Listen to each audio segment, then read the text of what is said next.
अनाद्यानन्तरूपां त्वां जननीं सर्वदेहिनां श्रीविष्णुरूपिणीं वन्दे महालक्ष्मीं परेश्वरीं। नामजात्यादिरूपेण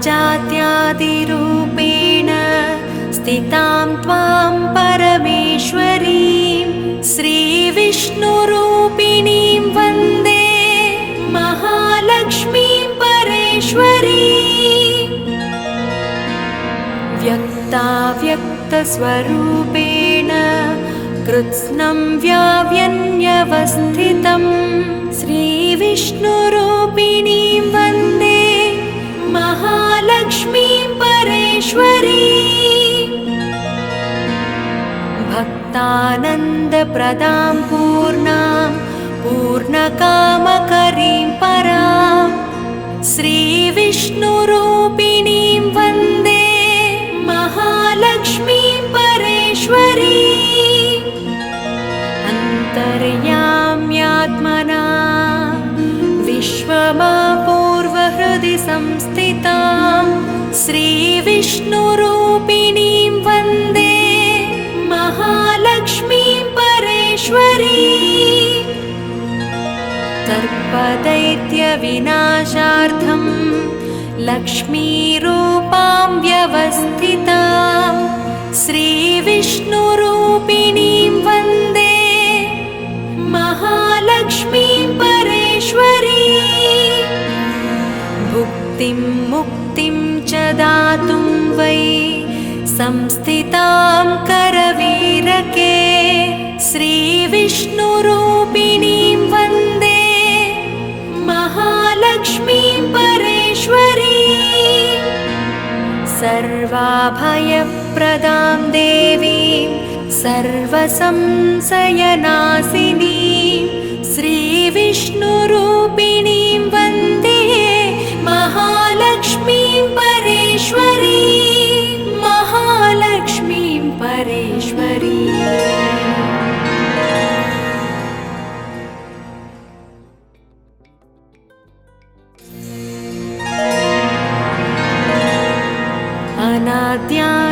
अनाद्यानन्तरूपां त्वां जननीं सर्वदेहिनां श्रीविष्णुरूपिणीं वन्दे महालक्ष्मीं परेश्वरीं। नामजात्यादिरूपेण स्थितां त्वां परमेश्वरीं श्रीविष्णुरूपिणीं वन्दे महालक्ष्मीं परेश्वरीं। व्यक्ताव्यक्तस्वरूपेण कृत्स्नं व्याव्यन्यवस्थितं श्रीविष्णुरूपिणीं वन्दे महालक्ष्मीं परेश्वरीं। भक्तानन्दप्रदां पूर्णां पूर्णकामकरीं परां श्रीविष्णुरूपिणीं वन्दे महालक्ष्मीं परेश्वरीं। अन्तर्याम्यात्मना विश्वमापूर्वहृदि संस्थितां श्रीविष्णुरूपिणीं वन्दे महालक्ष्मीं परेश्वरीं। सर्पदैत्यविनाशार्थं लक्ष्मीरूपां व्यवस्थितां श्रीविष्णुरूपिणीं वन्दे महालक्ष्मीं परेश्वरीं। भुक्तिं मुक्तिं च दातुं वै संस्थितां करवीरके श्रीविष्णुरूपिणीं वन्दे महालक्ष्मीं परेश्वरीं। सर्वाभयप्रदां देवीं सर्वसंशयनाशिनीं श्रीविष्णुरूपिणीं वन्दे महालक्ष्मीं परेश्वरीं। महालक्ष्मीं परेश्वरीं।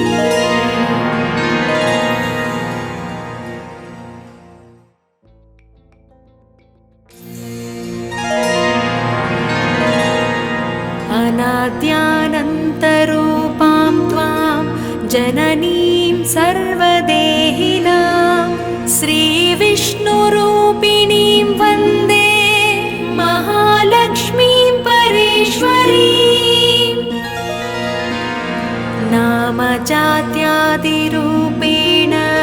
स्थितां त्वां परमेश्वरीं श्रीविष्णुरूपिणीं वन्दे महालक्ष्मीं परेश्वरीम्। व्यक्ताव्यक्तस्वरूपेण कृत्स्नं व्याव्यन्यवस्थितं श्रीविष्णुरूपिणीं वन्दे महालक्ष्मीं परेश्वरीम्। भक्तानन्दप्रदां पूर्णां पूर्णकामकरीं परां श्रीविष्णुरूपिणीं वन्दे महालक्ष्मीं परेश्वरीम्। अन्तर्याम्यात्मना विश्वमापूर्वहृदि संस्थितां श्रीविष्णुरूपिणीं वन्दे महालक्ष्मीं परेश्वरीम्। सर्पदैत्यविनाशार्थं लक्ष्मीरूपां व्यवस्थितां श्रीविष्णुरूपिणीं वन्दे महालक्ष्मीं परेश्वरीम्। भुक्तिं मुक्तिं च दातुं वै संस्थितां करवीरके श्रीविष्णुरूपिणीं वन्दे महालक्ष्मीं परेश्वरीम्। सर्वाभयप्रदां देवीं सर्वसंशयनाशिनीं श्रीविष्णुरूपिणीं वन्दे महालक्ष्मीं परेश्वरीं। महालक्ष्मीं परेश्वरीम्।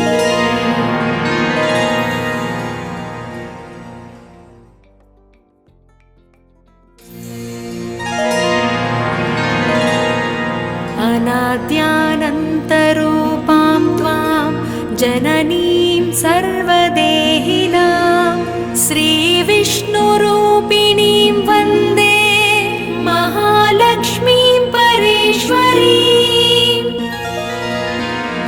नामजात्यादिरूपेण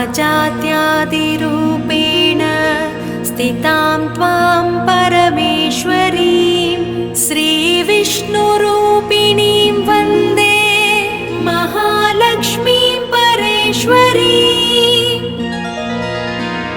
व्यक्ताव्यक्तस्वरूपेण कृत्स्नं व्याव्यन्यवस्थितं श्रीविष्णुरूपिणीं वन्दे महालक्ष्मीं परेश्वरीम्।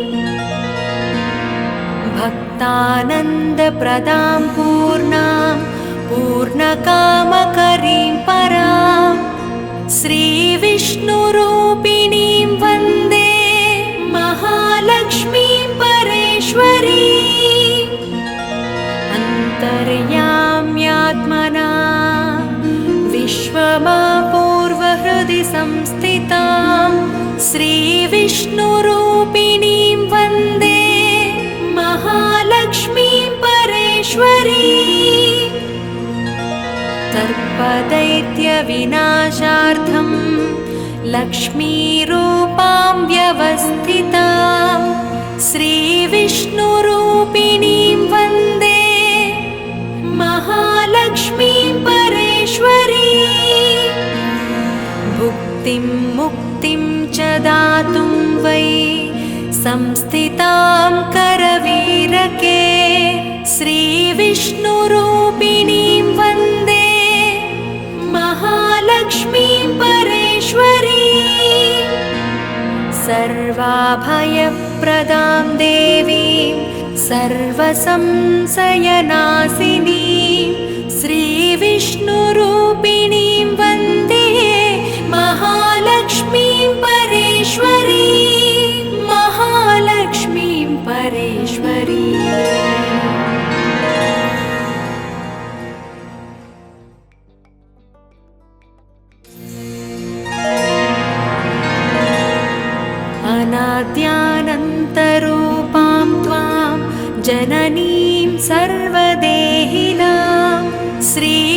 श्रीविष्णुरूपिणीं वन्दे महालक्ष्मीं परेश्वरीं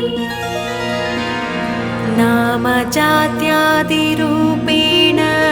स्थितां त्वां परमेश्वरीं श्रीविष्णुरूपिणीं वन्दे महालक्ष्मीं परेश्वरीं व्यक्ताव्यक्तस्वरूपेण कृत्स्नं व्याव्यन्यवस्थितं श्रीविष्णुरूपिणीं वन्दे महालक्ष्मीं परेश्वरीं भक्तानन्दप्रदां पूर्णां पूर्णकामकरीं परां श्रीविष्णुरूपिणीं वन्दे महालक्ष्मीं परेश्वरीं अन्तर्याम्यात्मना विश्वमापूर्वहृदि संस्थितां श्रीविष्णुरूपिणीं वन्दे महालक्ष्मीं परेश्वरीं सर्पदैत्यविनाशार्थं लक्ष्मीरूपां व्यवस्थितां श्रीविष्णुरूपिणीं वन्दे महालक्ष्मीं परेश्वरीं भुक्तिं मुक्तिं च दातुं वै संस्थितां करवीरके श्रीविष्णुरूपिणीं वन्दे महालक्ष्मीं परेश्वरीं सर्वाभयप्रदां देवीं सर्वसंशयनाशिनीं श्रीविष्णुरूपिणीं वन्दे महालक्ष्मीं परेश्वरीं महालक्ष्मीं परेश्वरीं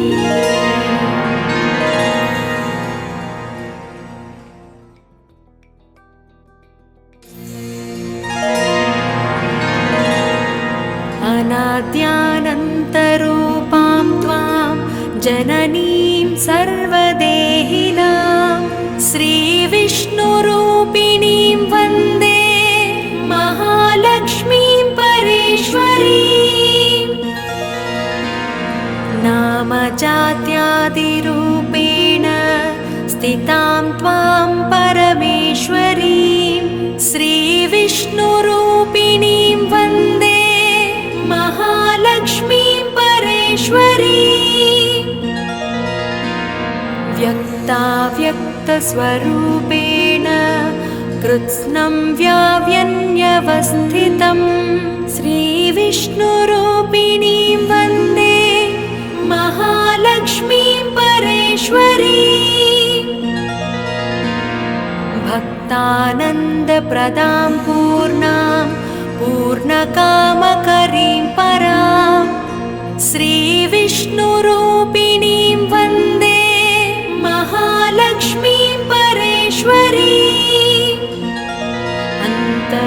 अन्तर्याम्यात्मना विश्वमापूर्वहृदि संस्थितां श्रीविष्णुरूपिणीं वन्दे महालक्ष्मीं परेश्वरीं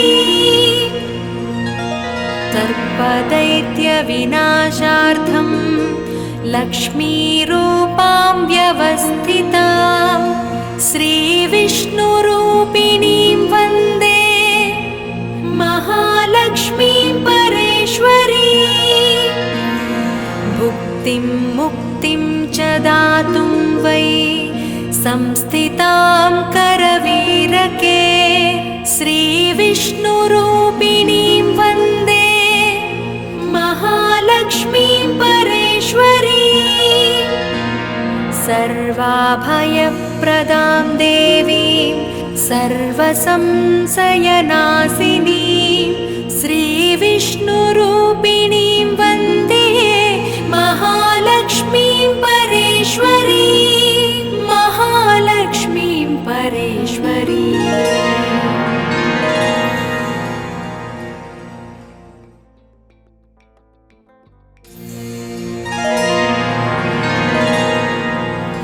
अनाद्यानन्तरूपां त्वां जननीं सर्वदेहिनां श्रीविष्णुरूपिणीं वन्दे महालक्ष्मीं परेश्वरीम्। नामजात्यादिरूपेण स्थितां त्वां परमेश्वरीं श्रीविष्णुरूपिणीं वन्दे महालक्ष्मीं परेश्वरीम्। व्यक्ताव्यक्तस्वरूपेण कृत्स्नं व्याव्यन्यवस्थितं श्रीविष्णुरूपिणीं वन्दे महालक्ष्मीं परेश्वरीम्। भक्तानन्दप्रदां पूर्णां पूर्णकामकरीं परां श्रीविष्णुरूपिणीं वन्दे महालक्ष्मीं परेश्वरीम्। अन्तर्याम्यात्मना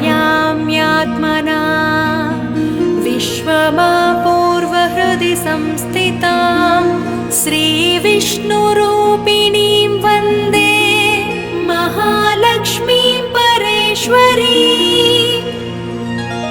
सर्पदैत्यविनाशार्थं लक्ष्मीरूपां व्यवस्थितां श्रीविष्णुरूपिणीं वन्दे महालक्ष्मीं परेश्वरीम्।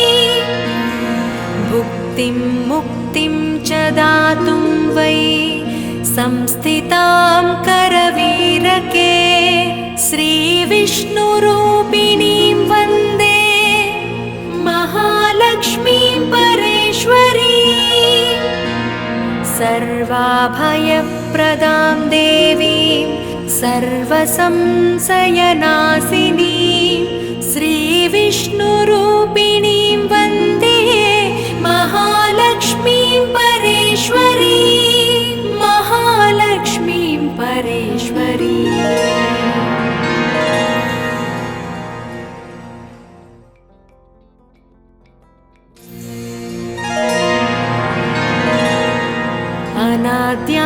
अनाद्यानन्तरूपां त्वां जननीं सर्वदेहिनां श्रीविष्णुरूपिणीं वन्दे महालक्ष्मीं परेश्वरीम्।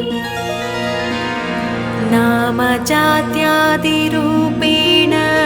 स्थितां त्वां परमेश्वरीं श्रीविष्णुरूपिणीं वन्दे महालक्ष्मीं परेश्वरीम्।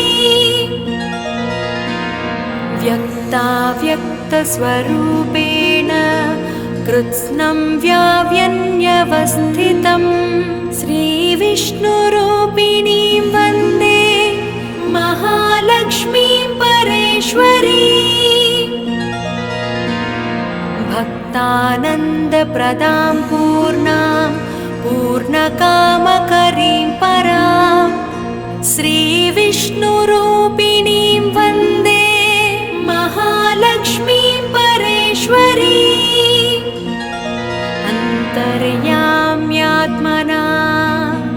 विश्वमापूर्वहृदि संस्थितां श्रीविष्णुरूपिणीं वन्दे महालक्ष्मीं परेश्वरीम्। सर्पदैत्यविनाशार्थं लक्ष्मीरूपां व्यवस्थितां श्रीविष्णुरूपिणीं वन्दे महालक्ष्मीं परेश्वरीम्।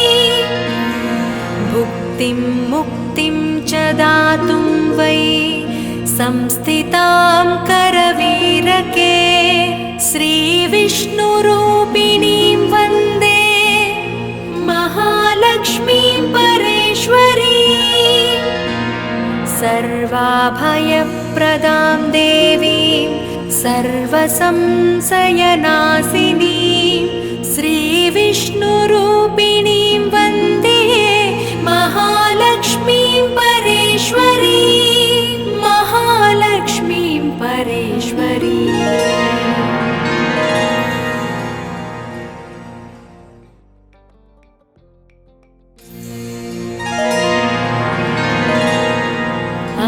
अनाद्यानन्तरूपां त्वां जननीं सर्वदेहिनां श्रीविष्णुरूपिणीं वन्दे महालक्ष्मीं परेश्वरीं।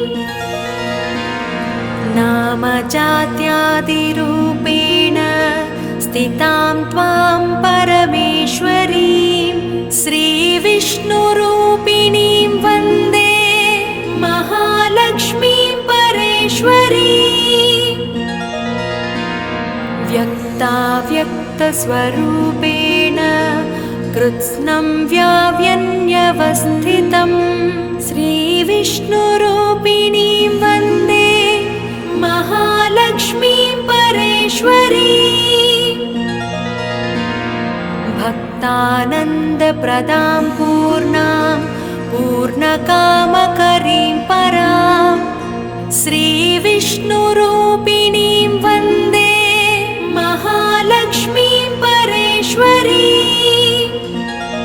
अन्तर्याम्यात्मना विश्वमापूर्वहृदि संस्थितां श्रीविष्णुरूपिणीं वन्दे महालक्ष्मीं परेश्वरीं।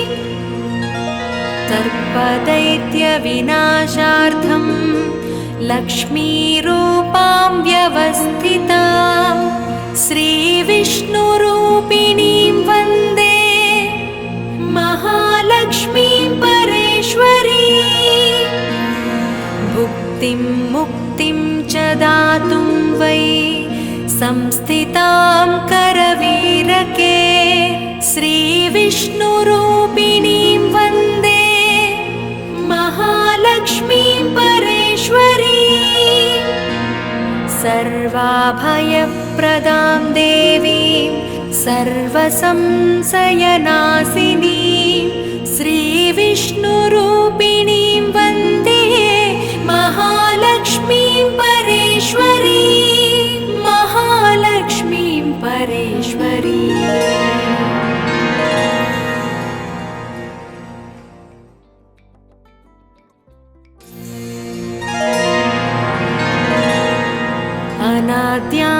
अनाद्यानन्तरूपां त्वां जननीं सर्वदेहिनां श्रीविष्णुरूपिणीं वन्दे महालक्ष्मीं परेश्वरीं। नामजात्यादिरूपेण स्थितां त्वां परमेश्वरीं श्रीविष्णुरूपिणीं वन्दे महालक्ष्मीं परेश्वरीं।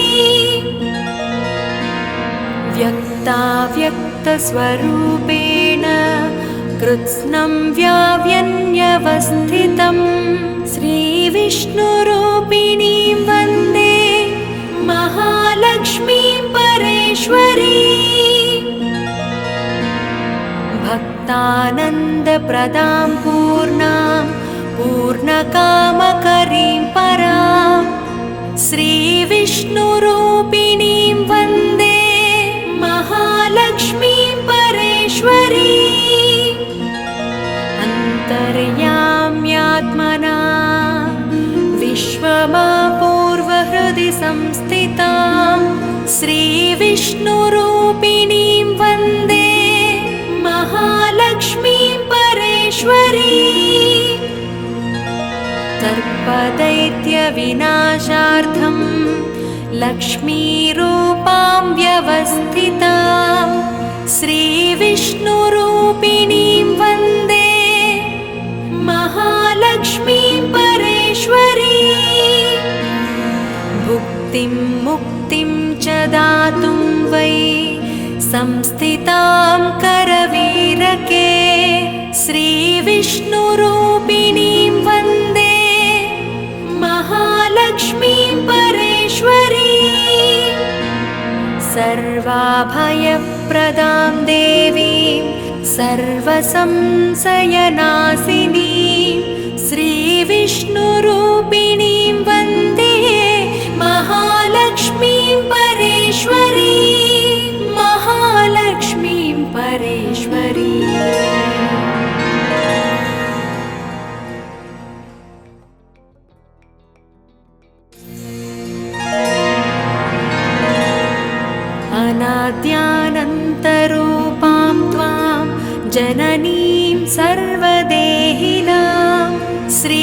श्रीविष्णुरूपिणीं वन्दे महालक्ष्मीं परेश्वरीं नामजात्यादिरूपेण स्थितां त्वां परमेश्वरीं श्रीविष्णुरूपिणीं वन्दे महालक्ष्मीं परेश्वरीं व्यक्ताव्यक्तस्वरूपेण कृत्स्नं व्याव्यन्यवस्थितं श्रीविष्णुरूपिणीं वन्दे महालक्ष्मीं परेश्वरीं भक्तानन्दप्रदां पूर्णां पूर्णकामकरीं परां श्रीविष्णुरूपिणीं वन्दे महालक्ष्मीं परेश्वरीं अन्तर्याम्यात्मना विश्वमापूर्वहृदि संस्थितां श्रीविष्णुरूपिणीं वन्दे महालक्ष्मीं परेश्वरीं सर्पदैत्यविनाशार्थं लक्ष्मीरूपां व्यवस्थितां श्रीविष्णुरूपिणीं वन्दे महालक्ष्मीं परेश्वरीं भुक्तिं मुक्तिं च दातुं वै संस्थितां करवीरके श्रीविष्णुरूपिणीं वन्दे महालक्ष्मीं परेश्वरीं सर्वाभयप्रदां देवीं सर्वसंशयनाशिनीं श्रीविष्णुरूपिणीं